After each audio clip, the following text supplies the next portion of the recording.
This is The Good Government Show. Offshore wind off New York is as efficient as a gas plant. Folks with fossil fuel interests are not interested in clean energy taking market share from them. Most of the offshore projects proposed now are out of sight over the edge of the horizon, so no one would see them anyway. The turbines themselves are artificial reefs and are burgeoning fish populations as a result. A lot of folks are resistant to change of any kind, and so they find a reason to object whether or not it's legitimate. We're definitely behind the rest of the industrialized world, both in Europe and Asia. Voters in the state of New York overwhelmingly want clean energy. One U.S. government study found that wind power accounts for the most annual power of all renewable energy sources, more than solar. While it certainly lags far behind fossil fuels, it's making a difference. On this show, I wanted to find out more about wind power, more about alternative energy sources, and how alternative energy advocates are helping government develop all forms of energy.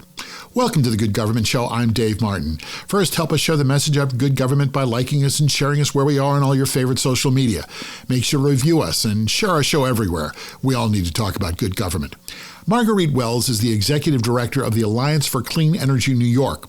She also oversees the New York Offshore Wind Alliance. I wanted to hear how she promotes alternative energy sources and works with government. The current administration attempted to shut down 5 offshore wind projects, and they make it harder to start wind projects. You're going to hear more about this. The president incorrectly calls wind turbines windmills. We're not talking about windmills. Windmills are, they're very old technology, mostly used to grist or grind wheat into flour. We don't do that anymore. Wind turbines create electricity. The administration calls them ugly, loud, a threat to fish and birds and national security. Marguerite Wells explains why those are simply not true problems. And she says wind power is a very steady form of alternative energy, and it has benefits like new jobs, cheaper power, cleaner air, but there's a lot more. So coming up, a lesson in wind power with Marguerite Wells, the executive director of the Alliance for Clean Energy New York. We have a new partner here on The Good Government Show, HelloNation. This is a new digital magazine that showcases the best of cities across the nation. We'd all prefer if good news traveled faster. At HelloNation, positive stories don't just get told, they get amplified. HelloNation helps businesses, leaders, and communities share positive stories that matter, building trust, credibility, and meaningful connection. Through professionally produced podcasts, digital features, and targeted distribution, HelloNation positions you as the answer regular folks are looking for, while expanding and scaling your digital footprint across the platforms that people trust. Good news deserves momentum. Your city or your business can help spread the word of good news across the nation. At HelloNation, they don't just have advertisers, they have advertisers. Editorial content from trusted community leaders and cities that are helping spread the good news. Let HelloNation lift you up and lead the conversation. Visit HelloNation.com to learn more. Once you wrap up this episode of The Good Government Show, give a listen to our friends over at Good News for Lefties. This daily podcast highlights news stories that show there's more good news out there. Other people in government are really trying to do the right thing. That's Good News for Lefties. Listen where you're listening now. Welcome to The Good Government Show. I'm happy to have with me someone who I've been trying to track down for months now. So thank you for finally joining me. I'm with Marguerite Wells. She is the executive director of the Alliance for Clean Energy New York. Thank you for finally sitting down with me. Thanks for having me. You're welcome. We've been talking for quite some time about sitting down and talking because clean energy and especially offshore wind and wind energy is, I think we can all say, is under attack. Yes, it is. Absolutely. Yes. So first off, what is the Alliance for Clean Energy New York? What do you do? So we're a nonprofit. We advocate for more clean energy in New York, everything from large offshore wind projects to EVs and home energy efficiency and everything in between. Let's talk about wind power because we're going to spend a lot of time talking about wind power. What is it? How does it work? It works where you have a 3-bladed turbine standing in some place windy, either offshore or onshore, and the wind pushes against the blades. They turn them around. That makes a generator generate electricity, and it goes down to cables that connect to the grid, and they help power the grid. How effective is it? About 35% efficiency factor, which compared to most gas plants in the state at about 60%. It's not as efficient, but it's very steady. And offshore wind is the steadiest of all. So offshore wind off New York is as efficient as a gas plant. Really? It's as efficient? Yes. 99% of days last year, the wind turbines were operating. And are they at like 100% capacity some days and 5% capacity the other days, but they're always working? Or how does it work? Yeah, pretty much. That's how it goes? Yes, that's how it goes. But I think they had like a 56% capacity factor, which is to say that on average, they were generating 56% of their total potential. So that's pretty good. That's very good. Okay. I mean, even gas and nuclear plants have to shut down for repairs all the time. So it's on par with that. We have a current administration at the federal level that doesn't like wind power. They've said that they're ugly, that they're loud, and they kill birds. How do you respond to that? Well, their concern for birds is bemusing to me, since they also advocate for lots of activities that are detrimental to our bird friends. It seems like that's a ruse. It's not really what it's about. I think they're more concerned about the threat from clean energy because it is legitimately the fastest and lowest cost thing to bring to market. And folks with fossil fuel interests are not interested in clean energy taking market share from them. And, fossil fuel has a finite life as opposed to wind and solar that does not, correct? Well, the wind and the sun will not stop happening to our planet. The particular equipment operating on any facility obviously has to get changed out at end of life. Fossil fuels will ostensibly run out, different estimates for different timelines. And of course, it depends on how quickly we use it up. I think as great a concern with fossil fuels is the cost of them and what that does to the markets, which we're certainly seeing right now with the war in Iran. There's no shortage of oil over there in the Gulf, but it's a question of getting it to market and driving people's economies nuts when the pricing goes crazy. And then there's the climate change part of things, which some people choose not to believe in. I once had a farmer say, well, I don't believe in this climate change stuff, but the climate is changing. He's a farmer. He can see every day that the climate's different than it once was. Did you win him over to your side? I didn't try. Okay. All right. What is the thing that people should be most excited about when you think about wind power? That it is the cleanest energy that you can bring to urban centers along the coasts, because that's where a lot of people live. And you can't bring a lot of solar power to the cities because there's not enough roofs. I mean, you can put solar on the roofs and that's a great thing. But offshore wind is a huge energy resource and it's very stable over the course of the day and over the course of the year. The wind basically blows almost the same amount all the time. And that's pretty amazing. Well, I do sail a lot, so then you would know. There's a lot of wind. There's some days there's not as much wind, but yes, there's always wind. Let me just play, the critic here for a moment. People have complained that they don't want wind turbines, blocking the view, especially off places like Martha's Vineyard in Massachusetts on the Atlantic Ocean. They've complained that they look ugly and just don't make the skyline or the waterline prettier. That seems to be the biggest argument against them. Are there others I'm missing? Well, certainly that's one. Most of the offshore projects proposed now are out of sight over the edge of the horizon, so no one would see them anyway. Different constituencies have other concerns. Like shipping folks have been concerned, we won't have as wide access to the shipping lanes. So the places that are allowed to be leased have been very carefully picked to allow shipping lanes to still use their lanes so that we're not obstructing shipping. Same thing. Nobody's going to put a wind turbine right off the the Verrazano Narrows Bridge in front of New York Harbor. Not a great place. There's also concerns from fishermen because they don't want to have more obstructions in the sea or they feel like the seabed is being taken away from them, whereas actually the turbines themselves are artificial reefs and are burgeoning fish populations as a result because you build an ecosystem out there and the small fish start growing and then the big fish eat them. And so it actually can be a good thing for fishing. But I think a lot of folks are resistant to change of any kind. And so they find a reason to object whether or not it's legitimate. Now, I read somewhere that one of the benefits of wind power, anyway, is that this has actually become a very large industrial sector that lots of jobs, lots of industry, lots of work. Mm-hmm. And New York and a lot of the other states that want offshore wind have worked very hard to ensure that it does turn into a jobs builder. And that these are union jobs and that there's manufacturing and that there's enough of a supply chain built that it really does employ a lot of people at a good wage. And that has been happening in spades. There are thousands of people who have been building these offshore projects. And in the United States, compared to other countries, Have we fallen behind in our quest for wind power, and have we allowed other places to take the lead in both manufacturing of turbines and jobs for people working in the industry? Yes, we're definitely behind the rest of the industrialized world, both in Europe and Asia. Asia has vast numbers of offshore wind deployed. It's because it makes a lot of sense, it's economic, it's reliable, and it's homegrown. And I think the current war in the Middle East is showing us how exposed and dangerous it is to rely on fossil fuels. And if you can make power at home from anything else, you are in a better condition.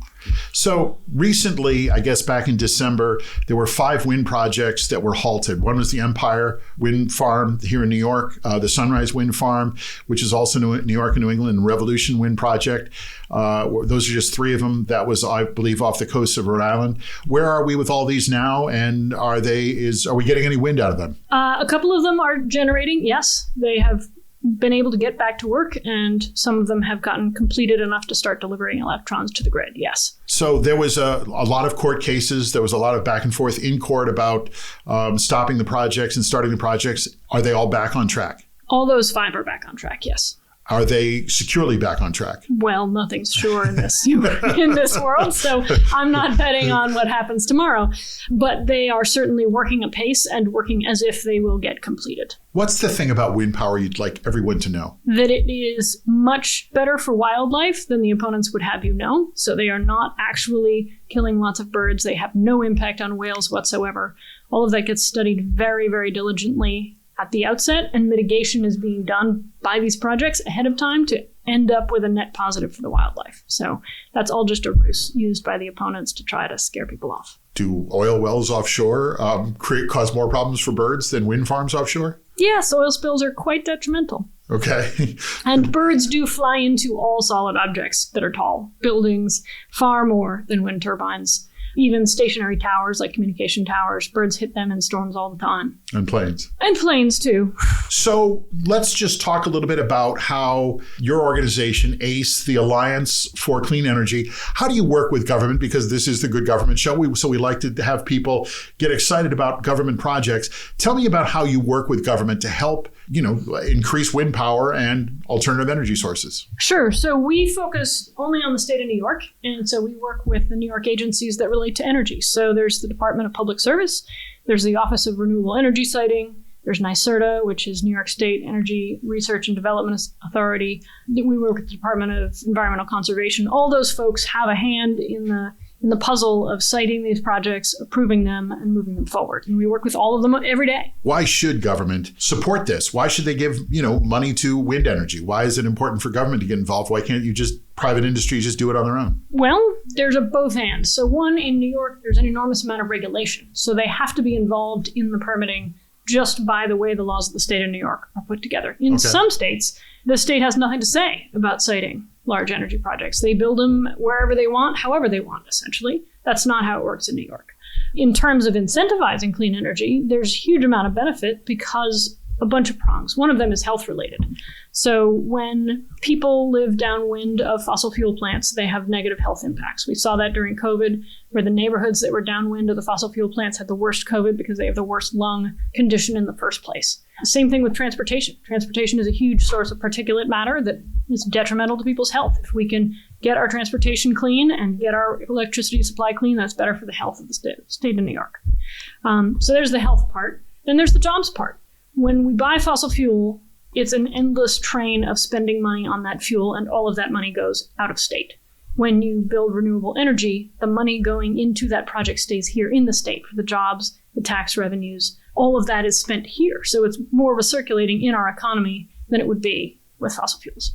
And lastly, it's something that people want. Voters in the state of New York overwhelmingly want clean energy, which is part of why the state is trying to make it happen. And how does New York rate in terms of other states in clean energy and alternative energy sources? And is it rising? It is rising slowly, not as fast as we wish it were. New York State has very strong goals and targets for building clean energy. We are very low on the deployment end of the spectrum. In part because of how heavy the regulation is, it's very challenging to get projects built here. So even though just because everything's harder in New York, everything's harder in New York. kind of. To the point about working with agencies, we work with all of the agencies because all of them have layers of control and oversight over these projects, where in many Western states, those agencies don't even exist, or if they do, they have no oversight over energy facilities or very little. And so projects just get built as quickly as the developers can build them. Here in New York, there is both a carrot and a stick at all times. And you never know which is going to hit you first. Yes, that's right. All right. So let's just talk a little bit about, at the federal level, there was a real, reluctance or stop, actually, to increase wind farms. How are states handling that? Are they picking up the slack in many places? Well, it depends on the state, and it depends on what slack. So there are certain things that the federal government controls that the states do not. Yeah. So, for example, airspace and the permits around tall things that intercede in airspace, that's not something the state regulates at all. That's a federal function. Certain kinds of wetland permits, wildlife permits, those are federal functions. So those agencies are either reviewing and approving projects or they're not. So the states and the federal government have to work together to get more alternative energy source projects going. Very much so, yes. Is it going well? It's challenging. There have been a number of lawsuits. To say the least. My organization's been plaintiff in 2 of them. Okay.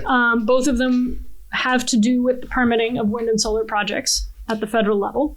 And the federal level, they've made it harder to get permits, correct? Correct. And in some cases aren't issuing them at all.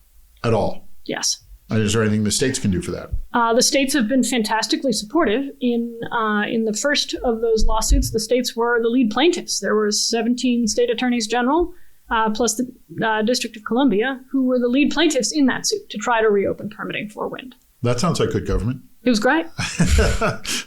And they were wonderful to work with, and they were successful in that suit. Are the people who are trying to get the wind farms installed, are they relentless in their pursuit, and are they moving forward as best they can? They are differing levels of relentless. Okay. Because the challenge is very great. And so some of your listeners might have seen how there was a handback of 3 offshore leases, and the government paid the companies quite giant sums of money to basically stop trying to develop projects and just go away. So obviously those companies were willing to take a payout to stop developing their wind farms. Other ones have not. That doesn't sound like good government at all. No, I don't think it was. Paying someone $1 million to stop working. Yes. That sounds like a waste of money, actually.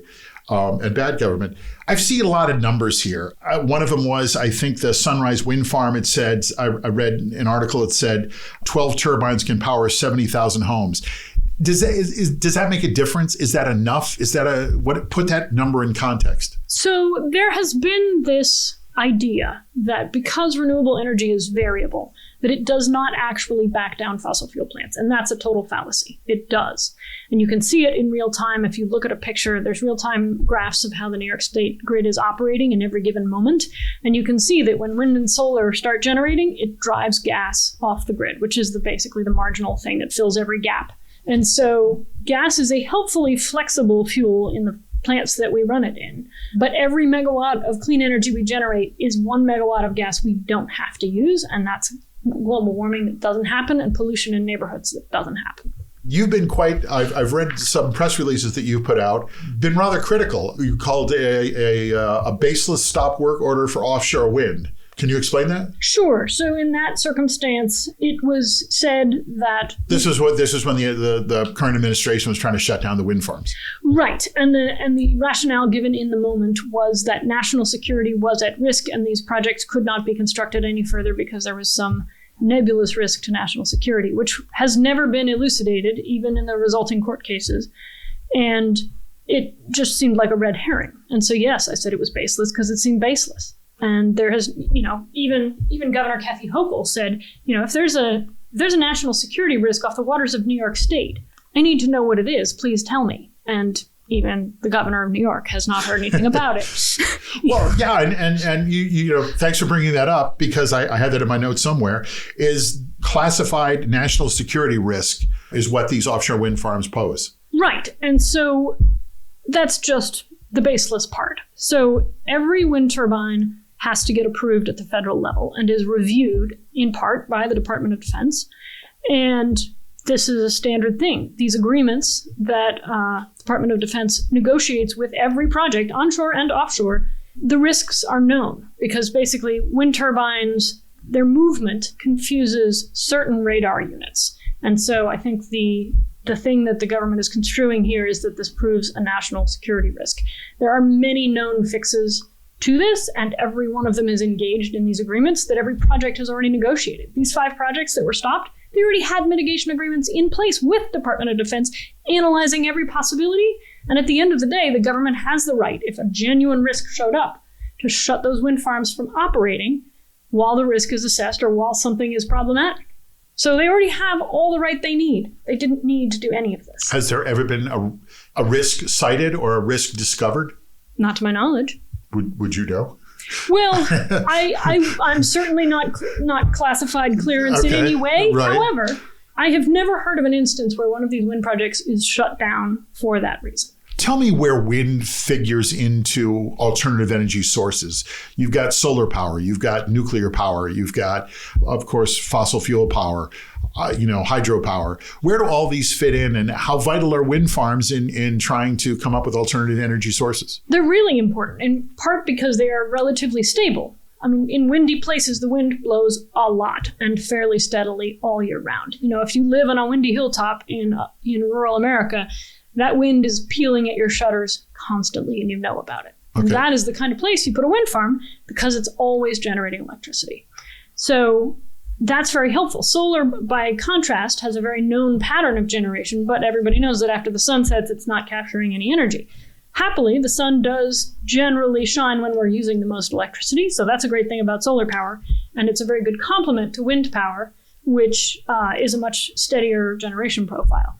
How much it plays into a different power grid depends on where you are. So right now, the state of Iowa gets over 60% of its electricity from wind power all the time. Not because they set out to have a clean energy standard per se, but because they've got a lot of wind and it's very cost effective to capture it. Right. Is wind power cost effective? Yes, very. Renewable energy broadly gets touted as having subsidies and as if that's somehow a detriment. All energy is subsidized. Nuclear power has massive subsidies. It's uninsurable. The government insures all the nuclear plants in the United States because it's an uninsurably high risk if they were to fail.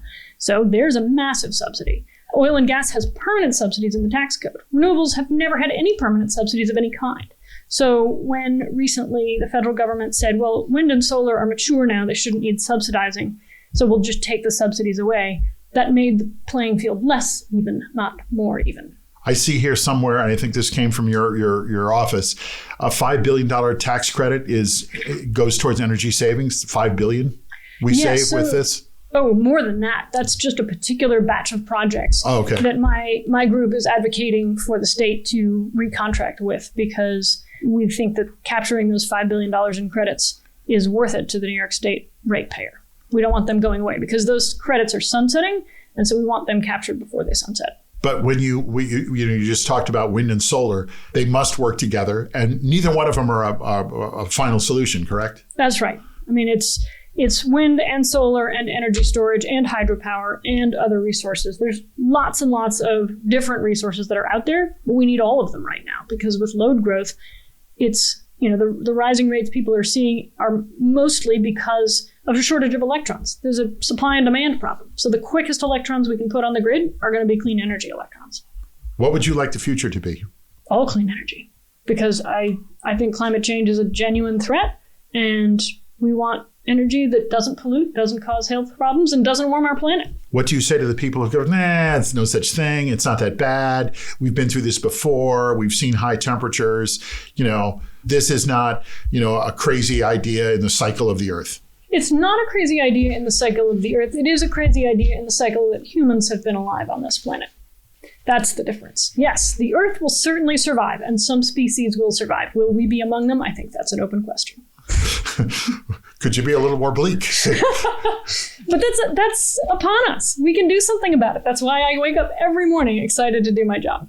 We're talking with Marguerite Wells, the Executive Director of the Alliance for Clean Energy. We're going to come back. We're going to ask you some questions. The Good Government Show is sponsored by Our. That's OUR for our community. Get involved. We hear that all the time from government leaders. Our co-brands with your government's name and logo. Your staff and the people you serve are connected and part of your community. From any device, your members provide reliable data and meaningful feedback. Ask a question like, do we want more parkland or better homeless services? More engaged conversations come through the Our app. Visit Ourco, that's OURCO.com, and book a demonstration. After you get done with this episode, hear more good government stories with our friends at How to Really Run a City. Former mayors Kasim Reed of Atlanta and Michael Nutter of Philadelphia, and their co-host, journalist and author Larry Platt, talk with guests and other mayors about how to really get stuff done in cities around the nation. Check them out where you're listening now or through their nonprofit news site, thephiladelphiacitizen.org/podcasts. So we have a questionnaire. I ask lots of different people in government. You're not in government, but you work with government. So, we've been talking about wind power and alternative energy sources. What is good government? It is government that is genuinely outcome oriented.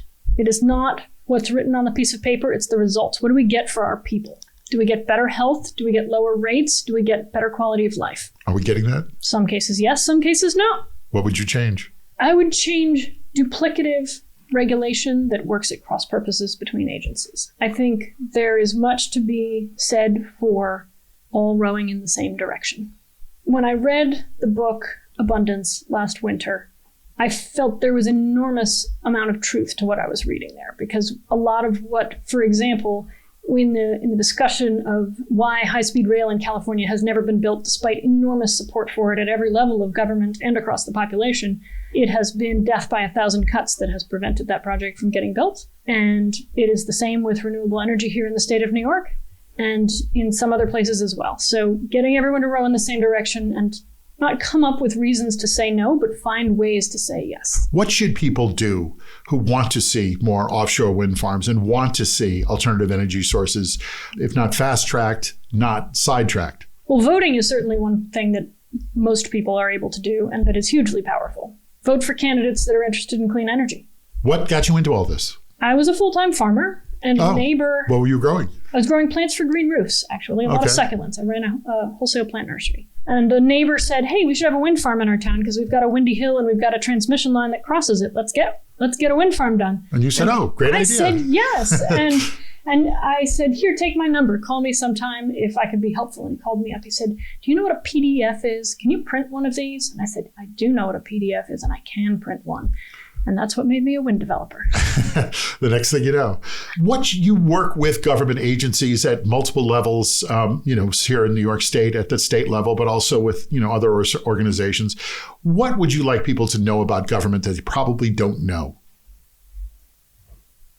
This is not a trick question. I promise. Well, there's just so much to unpack in there. Just a small duffel bag, not a big suitcase then. Yeah, no, exactly. Okay. The degree to which people do work at cross purposes can be challenging, but that there are such wonderful people working in our state government that sometimes it's just wildly refreshing to know that there are such good people there doing their best to make it happen. What is the most rewarding part of your job? Seeing projects get built. All kinds of projects. How long have you been doing this? In this role, 2 years. Okay. You've seen projects get built and finished or at least started? Yes, absolutely. Right. What project are you the most excited about? I'm really excited about the offshore wind that's under construction off New York right now, because that's the cleanest energy that's going to reach New York City. And where is that actually going to be? Oh, it's out of sight off the edge of the field of view off Long Island. Okay. But because New York City's energy grid is over 90% fossil fuel, every megawatt of clean energy we can get drives down the ratio of fossil fuel and increases the clean energy for New York City residents. What is the biggest challenge the Alliance for Clean Energy for New York is facing right now? The federal administration makes so much challenging about our job here in New York. It makes the state government have a greater challenge in front of them to help us bring projects forward. And it dampens the investment environment in the whole country. And so it makes other countries look more investable than ours. And that's a real shame. Because we lose jobs and we lose industry. We lose jobs, we lose industry, we lose investment dollars in infrastructure that would be tax-based for our communities. How far can you, I know nothing about this, I'm not an engineer, but how far can you transmit, wind energy via cable? I mean, can we use wind energy from Iceland or from Europe? That's probably on the too far end. Although, it can be done. Certainly, there are already transatlantic cables, and they could be done high voltage direct current, which is the most efficient way to transmit it. But that would be expensive enough that I think it would be prohibitive. We would be better off building those generation resources right here in the U.S. What is the biggest impact the Alliance for Clean Energy New York has had? We have advocated for and helped get across the finish line laws that help get renewables built here in New York. We have stood up on 2 lawsuits to date against the federal government trying to reopen permitting for renewables. That's huge. And we stood up the New York Offshore Wind Alliance before any offshore wind was getting built here in the state and helped attract the businesses that are building those projects now. Do you have a hero in the environmental movement or in clean energy or in government? Who inspires you? Teddy Roosevelt. Yeah, Teddy Roosevelt? Yeah. Okay. He didn't build any offshore wind farms, but... He didn't, no, but he did so many wonderful things. And I'm gonna butcher a statement of his, but I have it tacked to my wall and I love it every day, that the best thing in life is having work worth doing. Teddy Roosevelt. Good. What is your favorite place in New York? Gosh, there are so many. The Adirondacks is one. Finger Lakes. Right. I have our family owns a little tiny gorge of our own in a hidden place in the woods, and I just love going to the gorge and just soaking up the moss. Okay. Any wind out there? Yes, quite a lot. Do you have a wind turbine in your backyard? I spent 9 years trying to put one there, and then an opponent from out of town came and crushed the whole project, and we lost all our money, and no, we didn't get a turbine built. And then you got annoyed, and here you are. Yeah, that's exactly right. All right. This is the Good Government Show, so we always try to bring it back to good government. Tell me an example of something that you have been involved in that you're really proud of that's made a difference. Well, the first wind project I got built, which is in Lewis County in northern New York, it was 15 years that I spent in the wind business before I stood up my first turbines. And my favorite part of that project, so there's all different ways that revenue goes from a renewable project into the community. And as a developer, I really wanted to spread those benefits as far and wide as I could so that the most people would feel the benefit of the turbines. And so this particular thing is, so we put money into a special pot that could be given around as a sort of revolving loan fund or grant fund for any local business that made a good pitch. And so there's a restaurant in downtown Lowville called Jeb's, which is everybody's favorite place to go for date night. Best restaurant in the whole county by a very large margin. I've eaten at Jeb's, yep. Okay. I've eaten probably 1,000 meals there. And a couple of years ago, there was a flood at Jeb's in a creek that had never once flooded. So they had no flood insurance, but climate change is changing things like floods too. Jeb's was flooded out, ruined the place. They didn't have any pot of money to rebuild, but the wind money that we had set aside was given to them on revolving loan fund, and they rebuilt Jeb's, and in just a couple of months, it was reopened, and everyone can have date night again. That to me is one of the things I'm most proud of. And you've had a date since then at Jeb's? You're all yes. Good? All right, yep. Good. Well, it is a pleasure talking with you. Thank you so much for taking the time and really discussing wind power, where we are, where it's at, and what we can do about it. So Marguerite Wells, Executive Director for the Alliance of Clean Energy for New York. Keep up the good work. Thanks for having me. Thank you. The Good Government Institute has a new partner, the Charles F. Kettering Foundation. I really like their podcast, The Context, and I bet you will too. They have a new series called Democracy Under Construction. The show is hosted by historian Alex Lovett, and he looks back at the first 250 years of U.S. history. Alex digs into the moments that have pushed us towards an inclusive democracy. You can find it wherever you're listening right now, or visit kettering.org and give him a follow. Want to hear more about good government? Check out another show I host, Leading Iowa, Good Government in Iowa Cities. I host the show with Brad Kavanaugh, Mayor of Dubuque, Iowa, and the immediate past president of the Iowa League of Cities. Together, we talk to leaders in Iowa cities. We talk about what works and what good government looks like in Iowa. Join us right here where you're listening now. That's Leading Iowa, Good Government in Iowa Cities. Well, here's one thing I learned. At least in New York, wind turbines are just as effective as fossil fuel plants. Alliance for Clean Energy Executive Director Marguerite Wells explained that when you add it all up, wind turbines are, year to year, 56% effective. Statistically, about the same as fossil fuel plants. And she says wind turbines are working almost all the time. Sunny days, cloudy days, rainy days, dark nights, it doesn't matter. a wind turbine is generating power. Here's a quote: "It's economic, it's reliable, and it's homegrown." Good arguments for working more on wind power. Well, there are a lot of departments in government and organizations like the Alliance for Clean Energy are working to promote and pave a way for alternative energy sources like wind power. And that's good government. And that's our show. Thanks for listening. Please like us and share us with your friends and review us right here where you're listening. And check out our website, goodgovernmentshow.com, for extras. Help us keep telling stories of good government in action everywhere. Join us again for another episode right here. I'm Dave Martin, and this is The Good Government Show.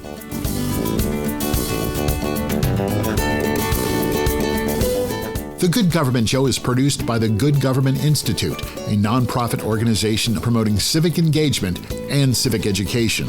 All donations to the show help promote trust in government.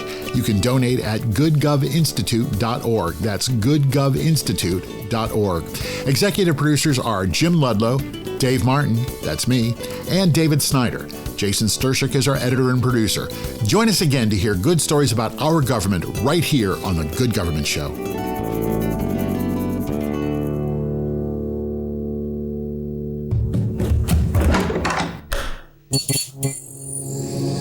This podcast is part of the Democracy Group.